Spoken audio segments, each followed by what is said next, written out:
ऐसा समझ लो कि चैप्टर का हमारा ये सेकंड पार्ट शुरू हो रहा है। इस पार्ट को हम क्या कह सकते हैं, staffing as a part of human resource management. इस पार्ट में हमको क्या कह रहा है, ध्यान से समझिएगा।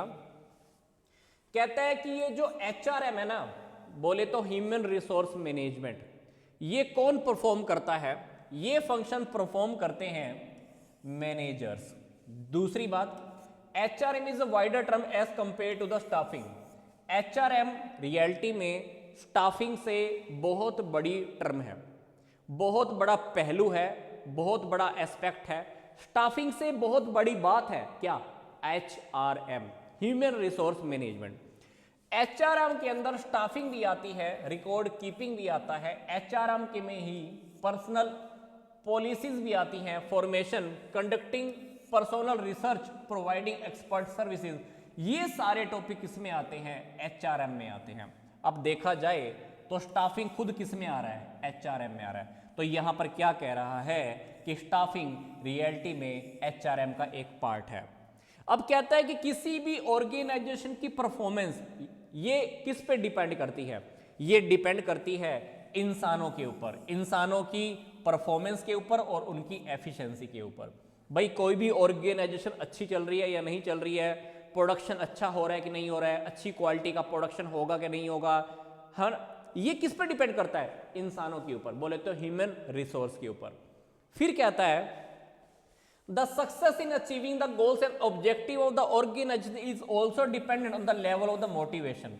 अब किसी भी ऑर्गेनाइजेशन के अंदर हम अपने गोल को अचीव कर पाएंगे या नहीं, ऑब्जेक्टिव्स को अचीव कर पाएंगे या नहीं, ये किस पे डिपेंड करता है कि हमने किस तरह से लोगों को मोटिवेट किया हुआ है, या हम उनको किस तरह से उसकी स्किल्स को कैसे इंप्रूव करते हैं, या उनकी स्किल्स को कैसे बाहर लेकर आते हैं। ये सारी बातें आ जाती हैं।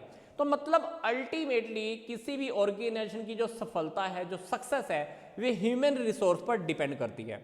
बट हमने इस टॉपिक में एक बात मेन इंपॉर्टेंट क्या समझनी है कि ये जो स्टाफिंग है, स्टाफिंग रियलिटी में एचआरएम का एक हिस्सा है। तो एचआरएम में ये सारी बातें आ गई, जिसमें स्टाफिंग भी एक छोटा सा हिस्सा है। तो इसीलिए इन्होंने क्या लिख रखा था ऊपर, staffing as a part of human resource management. अब बात आती है कि ये जो एचआरएम है, इसकी कौन कौन सी स्पेशल एक्टिविटीज होती हैं, बोले तो human resource management. Human resource management recruitment का काम करता है।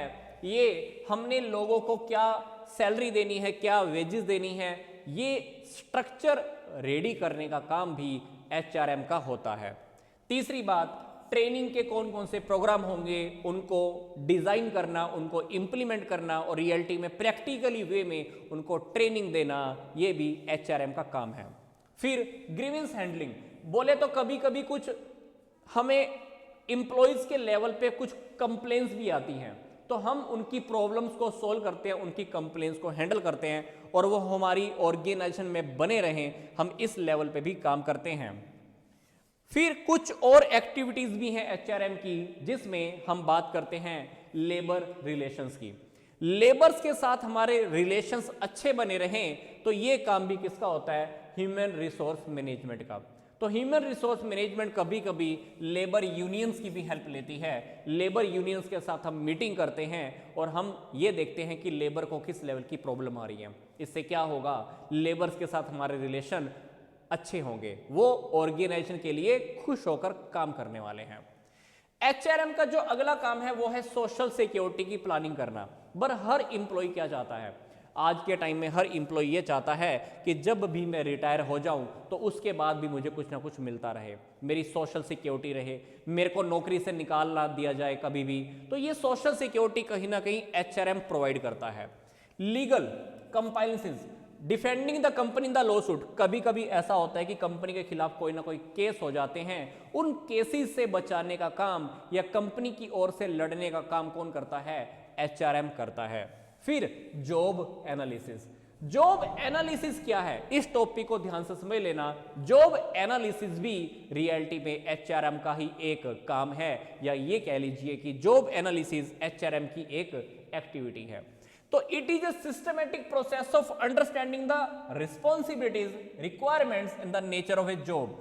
एक जॉब को परफॉर्म करने के लिए, एक पार्टिकुलर जॉब की अगर हम बात करें तो एक पार्टिकुलर जॉब की कुछ रिस्पॉन्सिबिलिटीज होती होंगी, कुछ रिक्वायरमेंट होती होंगी, उस जॉब का कोई ना कोई नेचर होता होगा और हमको उस जॉब पर, उस पोस्ट पर एक ऐसे इंसान की जरूरत होती है जो उस नेचर को मैच करता हो, जो उस रिक्वायरमेंट को मैच करता हो, जो उस पोस्ट की रिस्पॉन्सिबिलिटीज को पूरा करता हो।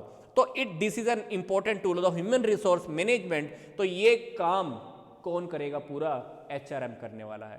तो एचआरएम क्या करता है? उस पोस्ट के अकॉर्डिंग जिस पर्सन की नीड है वो पर्सन एचआरएम लेकर आता है। तो एचआरएम क्या कह रहा है, ध्यान से देखिए, जॉब एनालिसिस के through right people can be placed in the right roles. हम ये देखते हैं कि जिस पोस्ट पर जिस पर्सन को हम पहुंचा रहे हैं, बिठा रहे हैं, वो पर्सन उस पोस्ट के अकॉर्डिंग ही हो। तो इसलिए कह रहे हैं कि right people be placed in the right roles with the organisation. Organisation के अंदर हम जिस पोस्ट को क्रिएट कर रहे हैं, जो रोल जिस पर्सन ने प्ले कर रहे हैं, उसको उसी पोस्ट पे बिठाया जाता है। तो जॉब एनालिसिस के अंदर हम बहुत ध्यान से देखते हैं कि जो पोस्ट है, जो जॉब है, उसकी रिस्पॉन्सिबिलिटीज क्या है, उस पोस्ट पर वो बंदे कौन से काम पूरे करेगा, कौन सी उसकी ड्यूटीज होंगी, वो उसकी क्या रिक्वायरमेंट्स होंगी, उस जॉब का, उस पोस्ट का क्या नेचर है। तो ये सारी बातें हम कहां पर डिसाइड करते हैं? Job analysis.